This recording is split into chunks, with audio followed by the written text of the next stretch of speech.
I'm Mike Hall, currently the Executive Director of the Three Rangers Foundation. And through our mission and programs, we are supporting the Ranger Regiment's Ranger for Life initiative by providing experience, guidance, and vetted resources to current and veteran Rangers and their families. We support the 75th Ranger Regiment's Ranger for Life programs by providing benchmark transition assistance to current and veteran Rangers. We maintain transition counselors at each Ranger Battalion, offering timely and personalized support in the regiment's transition Big Five, which are transition and networking, education, financial wellness, VA benefits, holistic fitness, and wellness. Central to our approach is an extensive mentorship program leveraging a network of 10,000 formal and informal members, former members of the 75th Ranger Regiment to enhance opportunities, ensure Rangers thrive in their post-military lives. These meaningful relationships allow both mentors and mentees to stay connected to the Ranger community and benefit from shared experiences and guidance. Transition is a lifelong event. Today, we're going to hear experiences and advice from Ranger Network mentor, Command Chief Master Sergeant retired, and the first Space Ranger, Kevin Laliberte. I That's was it. close. You got it. You got it. On post-military income tax calculation, small business tax advantages, and the Surf Brigade Foundation. You know, one of the premises of the Ranger for Life program is not only Rangers, but all those affiliated organizations and folks that consistently support the Ranger Regiment. And of course, Kevin is a great example of that. It was, you probably, I know the Air Force paid you all these years, but you probably got more Army and Space Force experience than most folks. So it's really great to have you. And thanks for all you do. You've been a Ranger mentor for giving back for a while. You're one of, I think we're up to about 20 Air Force folks that are part of our program as mentors and mentees. But why don't you tell us a little bit about your military background and a little bit about what you've done after you left the service? Yeah, thanks, Mike, and thanks for having me, and thanks for what the foundation continues to do for Rangers who are still serving and those who have gotten out as well. It's very important, and you know very well this didn't used to exist, and so it's important to keep this going for everybody now and into the future as well. And so I want to encourage others to get involved wherever they can also. I appreciate the intro, Mike. You know, I was in the Air Force. I was a TAC P in the 17th, what is now the 17th STS. When I first went there, it was the 17th ASOS, and it was also Fort Benning back then. But while I was on Fort Benning, I was very lucky as a young NCO to be attached to the 3rd Ranger Battalion as an ETAC and then a JTAC as well. And I did several deployments with 3rd Ranger Battalion in 04, 05, 06, which were really great years. There was a lot going on then. And as a young JTAC, there was no better place to be. And I developed a lot of relationships then that are still very important to me today. And some of those guys I still talk to all the time, which is a story you hear over and over about the Ranger Regiment. After that, I went over to what was then RRC for several more years and was a JTAC on a recce team. Thoroughly enjoyed that as well. I was also very lucky that a couple of my teammates from 3rd Bat were on the same team as me in RRC. And so we had a long history of deploying together and training together. And those guys are my great Ranger buddies. I left then, did some headquarters time down at Hurlbur Field, and then went back to Fort Benning again for a second assignment. I was this squadron ops superintendent and then superintendent and attached to RHQ fire section then. And after a few more years there, then I went to headquarters again. And then eventually, as you mentioned, it was not in anybody's cards at the time. I left to go down in the Air Force, what is the group and command chief path. And I ended up in the Space Force. And so I like to believe that I was the first tabbed guy in the Space Force. And so maybe the first Space Ranger. But I was certainly the first and the last TACP to ever be assigned to the Space Force. It was kind of right time, right place. But I was really grateful for that assignment.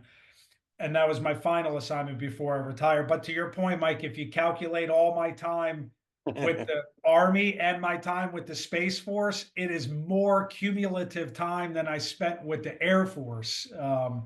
And so I truly had a joint career, and I wouldn't want it any other way now in hindsight.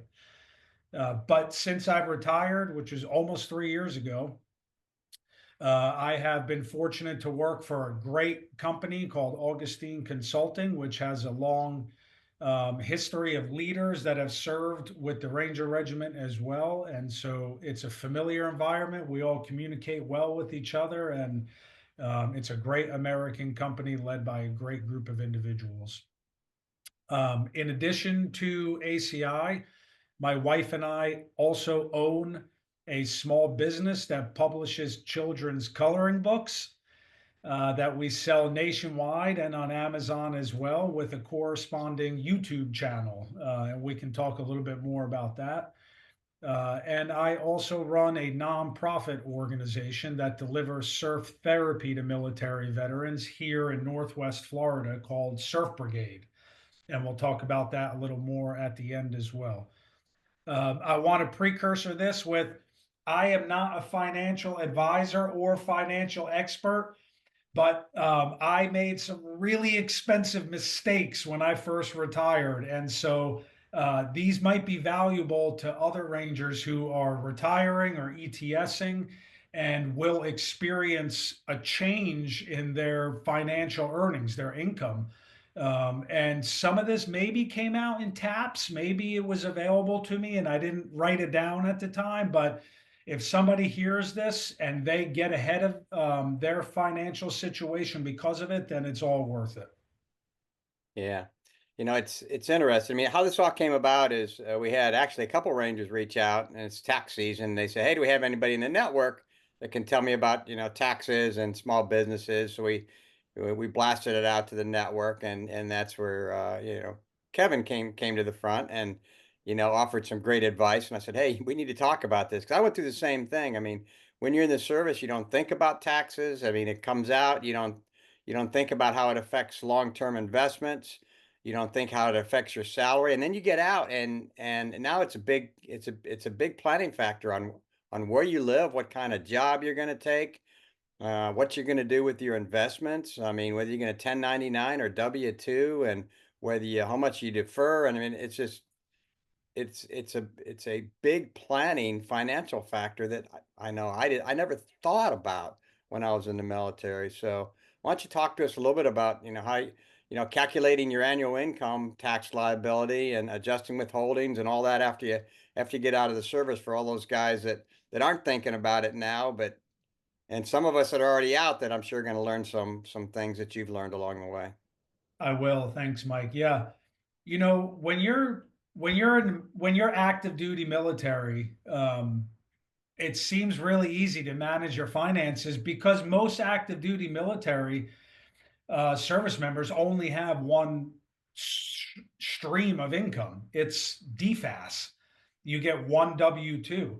And I'll start this out by, envisioning an environment where if you're married, your spouse doesn't work. And so in this example, an individual may have a single stream of income. It's coming from DFAS.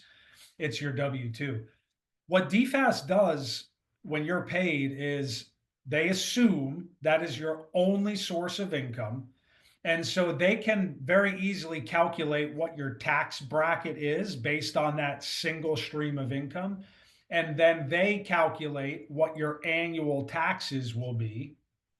They divide that by 12, and that's how much tax is withheld from your paycheck each month. In the military, they then divide that down by pay period even further, every 2 weeks.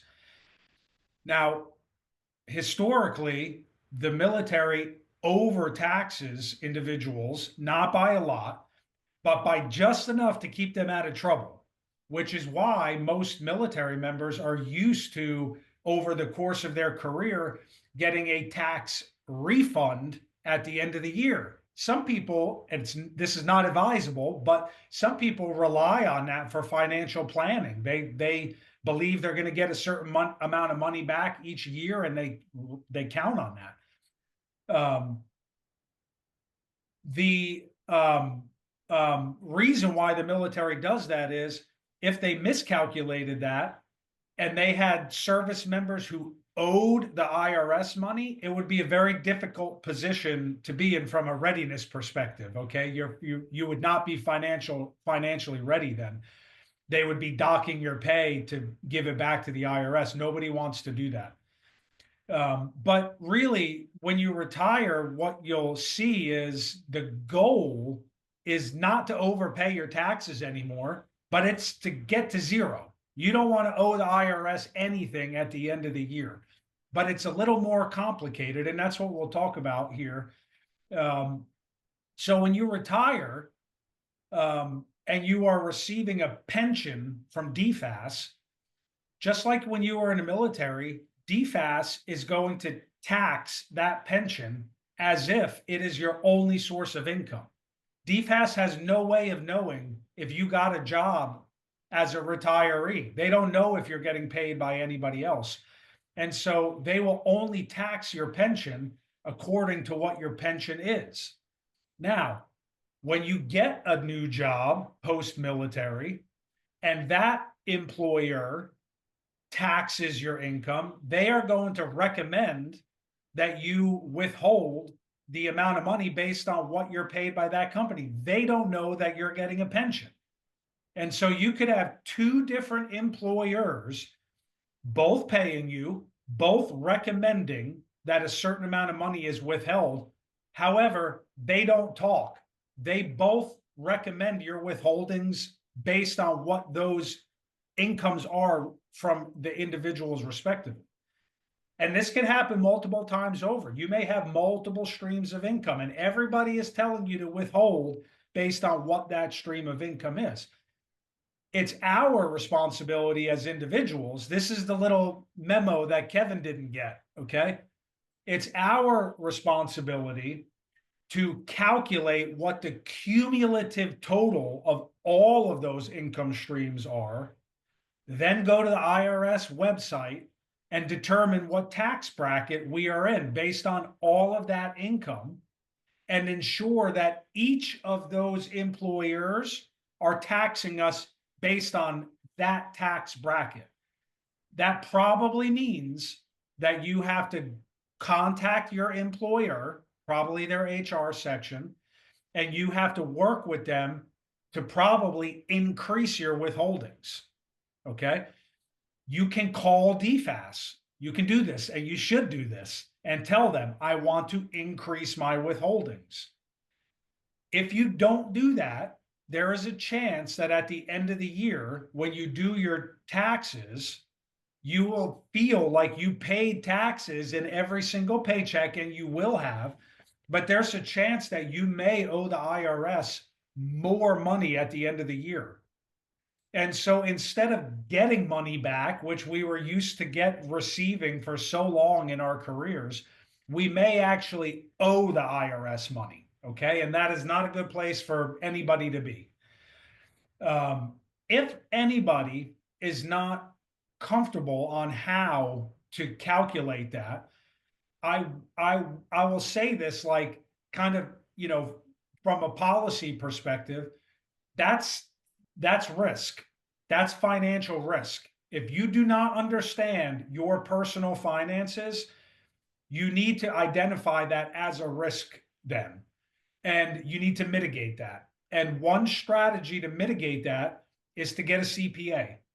Okay, there's a lot of different ways to find an accountant. Probably the best way, at least initially, is to hit your network and find an accountant that is local to you. So if you live in Savannah, you live in Columbus, you live in Florida, wherever it is, ask around your network and see who has a good CPA that is in your local area. You want somebody that you can meet, at least in person initially, and then set up a plan. And that CPA will look at all your finances. You will open a kimono, invite them into your personal finances, and they will calculate what your tax burden or your tax requirement is. And they can even help break that down quarterly and then tell you what your quarterly tax payments are. And then you can pay those every quarter. So ideally, this is really what you want. When you get to the end of the year and you file your taxes and your CPA calculates everything, if everything was done right, you will find out that you owe the IRS no money. The days of getting money back are gone. Your new goal is to not owe the IRS anything. If you can hit zero at the end of the year, it's a success. But the chances of hitting zero on your own, your first few years out when your finances are changing, is probably very small unless you have done a lot of individual research on these topics. And so I would not, and I also should mention this isn't free. CPA isn't free. You're going to pay them, but you're paying to mitigate that risk. It's not as much as you probably think, somebody might think, but you'll probably work out a payment plan where you pay them quarterly and you pay them for your annual tax prep as well. But what you're doing through all of that is you're buying that risk down. Okay. If you're ever audited by the IRS or the IRS has any questions about how you got to any numbers on your returns, you will have a certified accountant who will field those questions from the IRS and represent you as an individual. So it's not just you as a person communicating directly with the IRS. I've done that. It's not fun. It's massively time consuming. The IRS does things with letters. You will mail them a letter and wait 90 days for them to respond.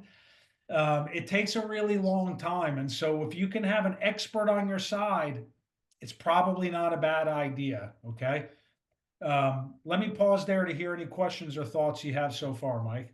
Yeah, you described me. I mean, I got out, I was drawing retirement, drawing disability, drawing CSRP, was a W-2, was a 1099, and my first year was just like, whoa. And of course, if you don't get it right within certain parameters, you're going to pay taxes on your taxes. You're going to get penalized. So yeah, it takes a while to figure it out. But then not only did I realize, yeah, that that I really needed to work to zero. It's interesting you made the point that with how the military does that on purpose. I never realized that, but that makes absolute sense. And yeah, but the absolute what you want to do is zero, or in many cases, without, you got to be careful not to bust the rule or bust the percentage. But do you want the government to use your money for a year, or do you want to use your money for a year? And if you're getting a tax refund, you've let the government use your money and interest for a year versus you using it. But yeah, that's really good advice that I never thought of. And then every job I took, and I had to go relook. I thought I was pretty financially set with my investments and my long-term plan for retirement. I had to go reevaluate that because I just didn't consider how important taxes were on those three pillars of financial wellness. But yeah, great But information, and it's you told my life story. it's not uncommon. It's exactly right though. But back to the military, I mean, could you imagine if they didn't do it the way they did and we had entire formations of service members who owed the government money? It would be an absolute disaster. Um, but it is important to calculate what your tax bracket is to make sure you're withholding the right amount, because more than likely when you retire and you have, and it's not just for retirees, very often Yeah. Rangers will get out after a few years, take a civilian job, and they may be getting more pay than what they did on active duty. And as they get older, new opportunities reveal themselves. Their salary increases. They have multiple streams of income as well. And so this applies to everybody. But if you're in a 24 versus 32% tax bracket, as the numbers go up, that's a pretty significant amount of money that is withheld, and you want to stay ahead of that. I will tell you, the Laliberte family SOP is we adjust all of our withholdings with everything we know, but we're smart enough to realize, even with a CPA, there are also things that we just don't know. Yeah. And to further mitigate it, we have a savings account and we put additional money in there every single month, my wife and I. It's like an allotment. We put it in there, we don't touch it. And at the end of the year, if we didn't get to zero and we owe the IRS money, that's where it's coming from. No one is pulling the rug out from us. Now, because we were military for so long, my wife was in the military too. And we used to get tax returns, and it was always exciting. Yeah. If we get to the end of the year and there's any money left in that account, then we give ourselves a little bit of a return. We already paid tax on that money anyway, and we go, hey, you know what? We get a little bit of fun money. Let's do something smart with it, but let's also have a little fun with it too. And so, that's something for folks to consider also. But to one of your other points, Mike, when you retire, you're going to get your pension from DFAS. That's taxable.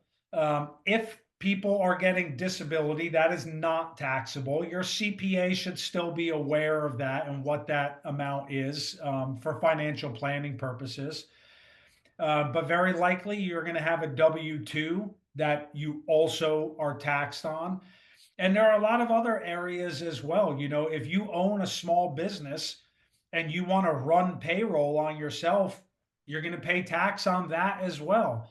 If you're going to do some contract work with companies and you're working via 1099, if you're receiving money from a company and they are not taxing that money, you have to be prepared to pay taxes on that at the end of the year. And so, if anybody out there is doing independent contracting and getting paid as an individual, they should know what tax bracket they're in. And when they get that money, they should set that percentage of that money aside, because at the end of the year, you're going to have to calculate that into your overall earnings that year and pay taxes on it as well. If you get that money and spend it all right away, the IRS doesn't care. They're going to want their cut later. Okay.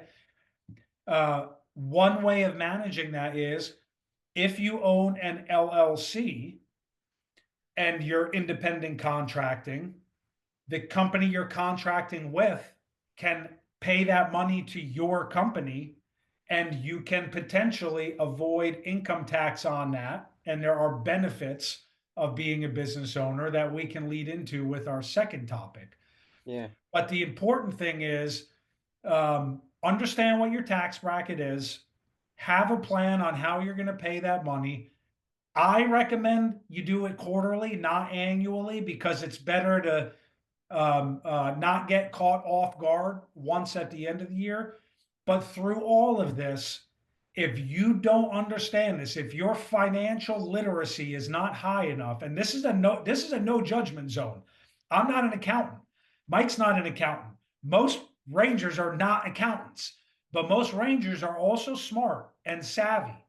And so, just like we would on a mission, if there's a risk, you better have a strategy on how you're going to work through that. And if you don't know how to do it on your own, I encourage you to talk to an expert, price it out, find one that's right for you, and get somebody on your team so that you're making good decisions. Yeah, Over. yeah, to finish up this topic one, try to find, reaching out to your network and finding a CPA is a little bit more important than you think, because if you are retired, having a CPA that understands the military pay system can be important, and understand, how all that works, can be important. So that's one of the reasons to reach out. Making more money is always good, but if you're making more money and you don't see how much, you're making more money, and you jump to that next tax bracket, it's not as much money as you think sometimes. And, making more money is always good, but, don't forget Uncle Sam's always out there. And when you're making calculations on jumping jobs, just understand what you're getting into. Don't buy that new car yet, because Uncle Sam needs a new car too. So yeah, That's yeah.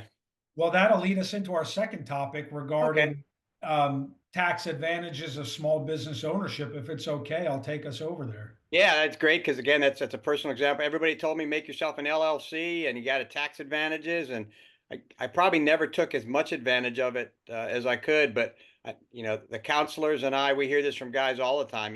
Should I start an LLC? And we give them our personal experiences. So, what have you learned? Well, I think it's important for everyone to know that starting and owning and maintaining an LLC costs money. Nice. It's not free. And so initially, those startup costs, you're going to pay for those. That's the way it works. And it's probably a whole nother conversation on how to start and maintain an LLC. But there are a lot of ways to do. You can do that on your own. You can do it through an attorney. You can do it through a registered agent. There are websites out there that will lead you through it as well. But the important thing is that when you own a small business, and by the way, CPA can also help you determine how you want the government to tax your LLC. There are different tax strategies to businesses. But the important thing is that that business is making money. It doesn't make any sense to own a business if it's not going to make money. And so I would I would highly recommend to anybody thinking about starting a business, know how you're going to bring money into that business before you start the business, because owning a business costs money every year. You have to recertify with whatever state it's incorporated in on an annual basis. Your business has to file taxes separate than you as an individual. Even if it made no money, still has to be done. And if you don't do it, the IRS will fine that business and you as the owner will be responsible for paying it. And so owning a business can create new risks as well. But it's important to know how that business is going to make money. For some folks, that might be consulting, it might be instructing or teaching, it might be selling a particular product or some sort of intellectual property. But whatever it is, know how you're going to bring money in. Now, when your business is bringing money in, it's up to you what you want to do with that money. As a business owner, if you want to take that money as income, you can. That brings us back to topic number one of this conversation, because you're going to have to pay income tax on that. As a business owner, your business is going to pay tax on running payroll, and you, as the employee, are also going to pay income tax on that as well. And so the amount of taxes that you're going to pay to get access to the money that you brought in through your business is even higher than just income tax. And so I say that because sometimes people have the opportunity to contract and they think, I'm going to start an LLC for this purpose. I would just tell them to weigh the long-term benefits of taking that money as an individual and paying income tax on it, or taking that money in through their business and paying tax on it on both sides of the income. There's benefits to both.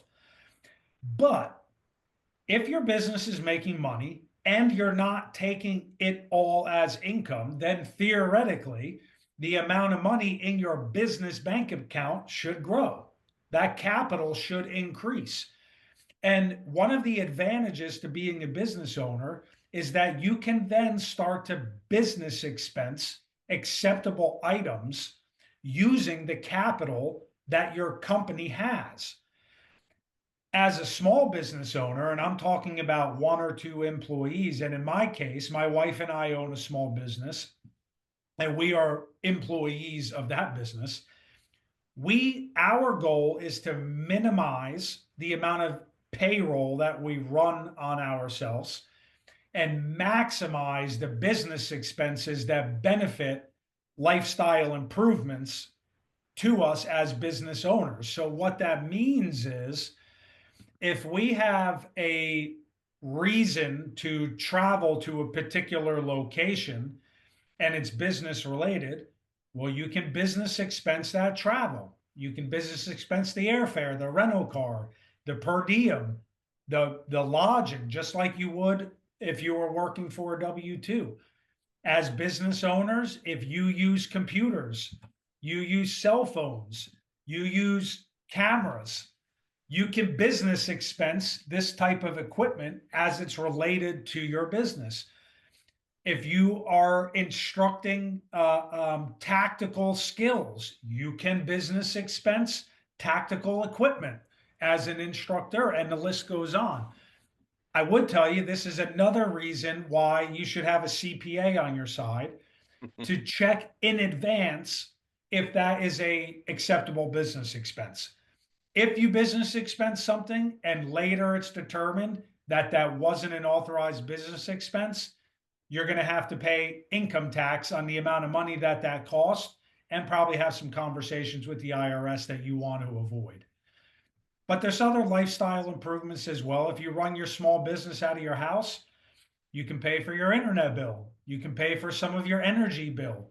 And there are other bills that you can start to expense against your company as well. And what that does is it drives down the amount of income that you need to pay yourself to cover those same expenses at the same time. I'll pause there for your thoughts, Mike. Nah, yeah. Again, I was one of those guys that I started an LLC because I did a lot of 1099, but the biggest reason that what I got out of it, I was just it was me, and but it certainly helped a lot with taxes over the years, and that's what I got out of it. Just my home office and being able to, as you mentioned, the little things, some of your utilities, a security system, uh, paying to put a sprinkler system in my yard so my business looked better. That's all sort of kind of deductible. But yeah, you need to check with your CPA on that. But you're right. But then I reached a point later in my life where financially it didn't make sense for me to have that LLC because of what it costs to maintain it and all that. And Yeah. and so I watched. I probably dropped it a couple years too late because I just lost track of it. I just kept doing it, and then I went back to my CPA and I go, "Am I getting any advantages out of this anymore?" And I said, "No, you're not. It's hurting you." So I went back, but yeah, really really good advice on that, and because it's a question that comes up with 90% of the guys that are getting out, and so I appreciate that. Again, a key is a CPA, and we have a ton of guys that have small businesses out there. So if anybody's interested, reach out to us, and you get you linked up with some guys, and get the benefit of their experience. But yeah, all very valuable. And I hope people think, sit back and with their family and say, "Hey, we need to. We all get out of the military at some time. We need to think a little bit forward how this is going to affect us once we get out." Let's switch Mike, let gears. me, Yeah, go ahead. before we switch, let me add one thing, two things real quick. I just want to reiterate you can't business expense anything if you don't have money in the bank. And Yeah. so if anybody is thinking I'm going to start an LLC just so I can business expense things, that's not the way it works. You you have to start an LLC and build enough capital in that business bank account that you can business expense things out of there. Okay. That's important for everyone to understand. I'm all about sticking it to the man, but you got to have capital to do that with. That's the bottom line on that. And let me also mention an important thing that I learned when I got out, and this might be useful to a lot of others. When you want to borrow money, for example, a mortgage, okay, or an auto loan, something big like that, they are going to look at your debt to income ratio. Um, when you are a W 2, they're going to ask, that's why they ask for your W 2 so they can determine how much money you make. If you have several W 2s, they will ask for all of those to determine what your cumulative income is. I think it's silly that you could be working for a W-2 for one day and show them that pay stub, and they will allow you to borrow money off of that. That's the way that works in the United States. However, if you are an independent contractor, okay, and you are being paid via 1099, you have to have 2 years of continuous 1099 experience to prove that that is your annual income to borrow against it. Okay. The further challenge of that is if you're a small business owner and you're running payroll on yourself, and your goal, like we just talked about, is to minimize your income and maximize your business expenses, well, that small amount of income is all you're going to be able to borrow against. And so you may stick it to the man by business expensing your sprinkler system and your energy bill and everything you can think of. But when it comes time to go borrow money, you might be disappointed on how much money you're actually able to borrow. And so this might be something that's valuable to anybody who's retiring and thinking, I'm going to go and be an independent contractor when I get out of the Army or the Air Force. That's fine. But if you have plans on buying a house, buying a car, or taking debt otherwise within 2 years of getting out, understand that could be problematic. If you know you're going to need to borrow money in the season of your transition out of the military, you might want to reconsider that and understand that having a W-2 could be to your advantage there. Plenty of time to 1099 in the future as well. Okay, I thought that was important to say before we switch gears. It is important. Yeah. Yeah. We helped our son buy a pub, and yeah, learned that lesson, quite frankly. And it turned out well, but I was really surprised how hard it was to get that loan. I thought I was, yeah, of course you're going to give me money, but no, that wasn't it. That's right. I don't know how you find time to do so many things. I mean, you spend a lot of time, helping your fellow veterans and working a couple jobs and writing books. But tell us a little bit about the Surf Brigade Foundation and what y'all are doing with that. And it's very interesting. And Charlie don't surf, and neither do I. But I sure would like to learn one day. That's right. Well, thanks for the opportunity to talk about this as well, Mike. Um, when I retired, I got plugged in with the veteran community here in Northwest Florida, but I communicate with veterans all over the world now, actually, as a result of Surf Brigade. In fact, I talk to veterans from other countries who served in those countries' militaries that reach out about our program as well, which is just more evidence on the impact of surf therapy on resilience overall, which is really our mission. The mission of Surf Brigade is not to create surfers, but it's to improve the resilience across the veteran community post military. When I retired, what I determined in talking with veterans is that there are basically three challenges that most veterans navigate post military. Sometimes it's one of these, sometimes it's two. If it's all three and they're all happening at the same time, very often it can be a bit of a crisis for an individual. But most veterans experience a change in their purpose when they get out of the military. They experience a change in their narrative when they get out of the military, and they experience a change in their community when they get out of the military. It's difficult, though, for us to understand that we have to find our purpose on our own post military. Nobody gives it to us. It's not written on the wall the way our mission statement was when we were serving in military units. We have to write our own narrative, which is a storyline that explains to others how we fit into society. It's not as easy as putting on your uniform and your rank and your badges anymore. People who look at you don't know who you are and what you do the same way it was when we were wearing all of those uniforms. But it is important for our confidence and for our self-worth to know what our narrative is. The problem is nobody knocks on our door and asks us, hey, have you written your narrative yet?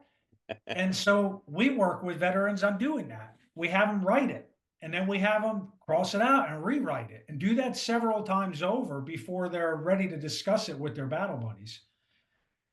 And our communities change inevitably. In the military, we spend an inordinate amount of time surrounded by people who are just like us.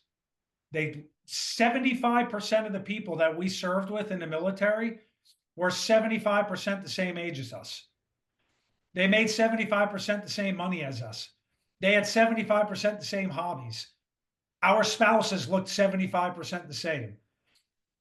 We listen to 75% the same music. It has to be that way from a change management perspective because in the military, every 2 to 4 years, everybody's moving.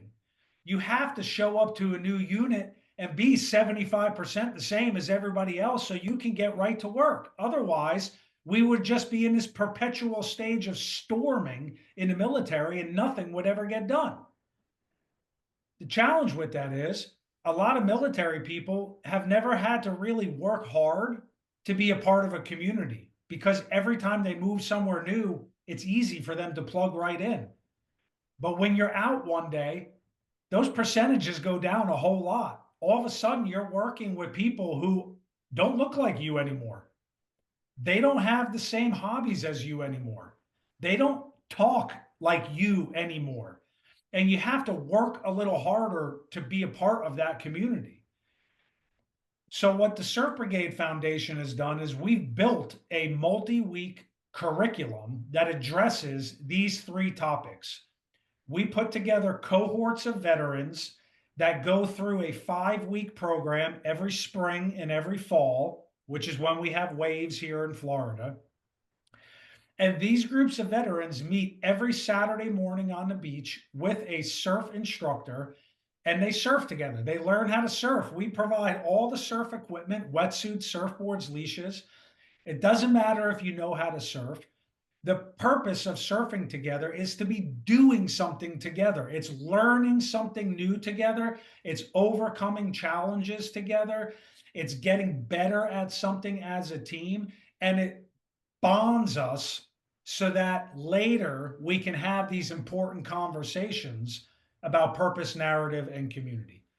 And what this creates, Mike, is at the end of the 5 weeks, we have these teams of veterans and a brigade full of teams of veterans who all know how to surf. They have access to surf equipment. They have talked about their purpose, narrative, and community with their teammates. And therefore, nobody should be feeling like they're alone. They don't have a community. Here they do.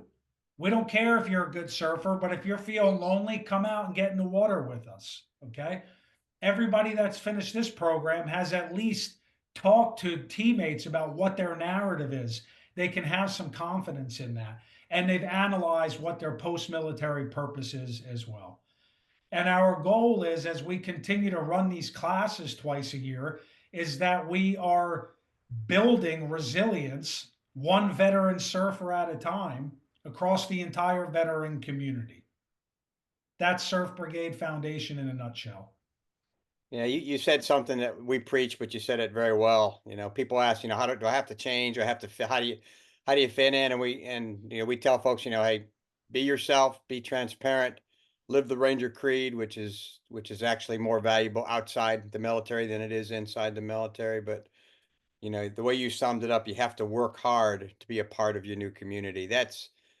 So many people get frustrated, they job to job. They don't understand me. Well, it's not necessarily their job. But, what I found also is if you lead by example, people are going to see that's a good example and the environment will change to you.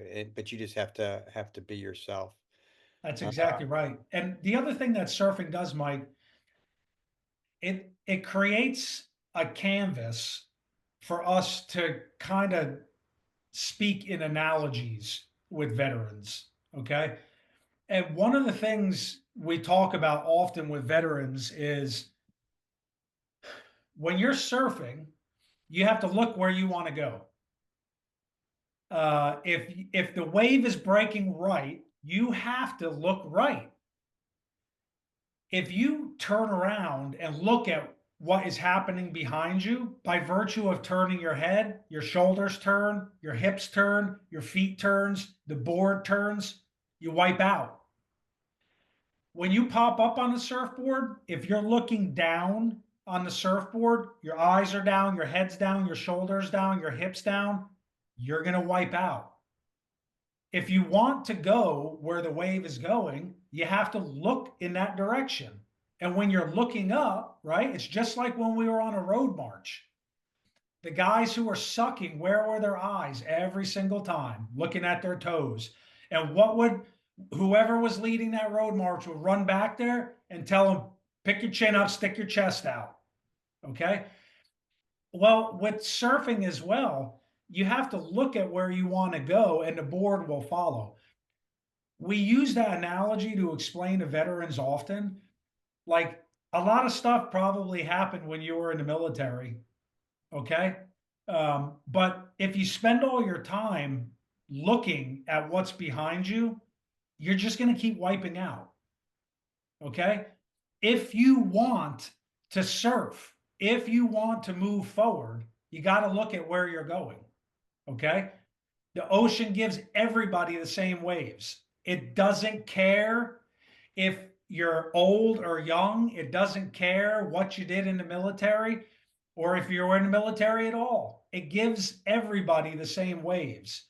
Some people take those waves over the head and get held down. Other people stand up and ride that wave and have a great time. It's up to us what we want to do with them. Well, I hope I have to tell my wife about this. She's a beach girl, so yeah, I would appreciate. Please send Caroline those dates so we can spread the word to the folks in the Panhandle there and Mississippi and Alabama and all them, and we just may show up too. Come Because on, let's go. yeah, because just listening to you, I've certainly learned some things. Your story about the surfboard reminds me of a platoon sergeant I had who'd spent a lot of time as a LERP in Vietnam, and he always talked about keeping look where you're going. Don't it's dangerous to look down. It's dangerous to look back because you want the enemy to react to you, not you to react to the enemy. And if you're looking down, that's what happened. That's sort of it's really a life lesson. Quite frankly, to me it was one of the most important principles of patrol I ever learned. But I really took that into a lot of different things. I wish I had talked to you 15 years ago when I retired. You would have saved me a lot of consternation and long nights and stacks of paper and quite frankly a lot of lost money that I could have used. And anything that you want to recap? I mean, you're right. I mean, this webinar is much better than the one I did with Daryl Thies last week. So you are correct about that. But I'll tell is them the there same thing. anything that you want to hit on as we wrap up? No, as I mentioned before, have a financial plan. If you aren't an expert at creating a financial plan, then be humble enough to identify that as a risk and spend a small amount of money of hiring an expert to help you mitigate that. You'll be happy in the end. Okay.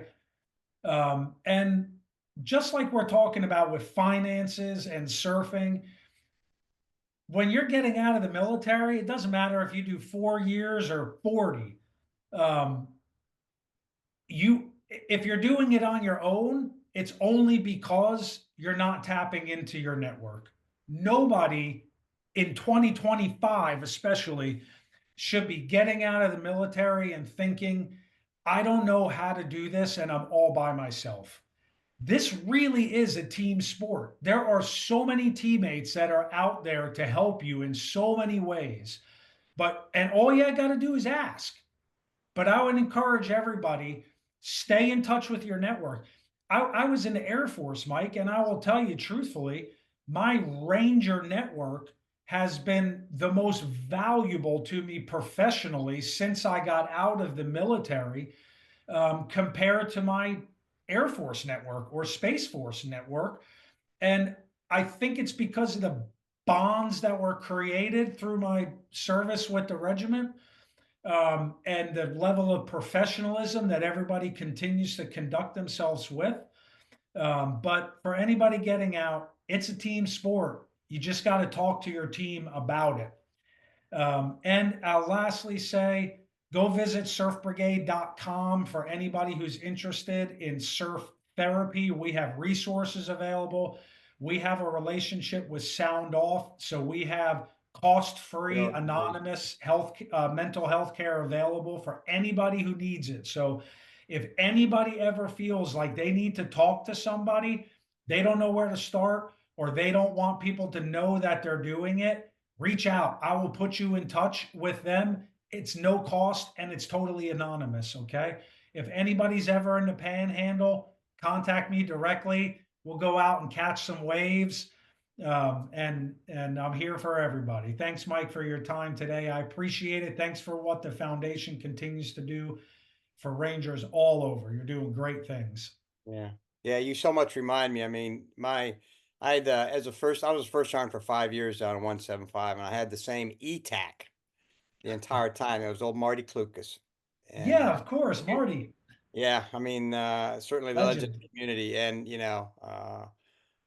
I think, Marty was the one that gave me the phrase, yeah, if you want to do things safely and efficiently, kill with high explosives. That's what I'm here for. So That's great. yeah. You're also one last thing. I think you and your wife have written several books. What are they about? How might people be interested? What have you written about? I mean, some folks who've heard you talk may be interested in what you do with your writings. So our the company my wife and I own, we publish children's coloring books.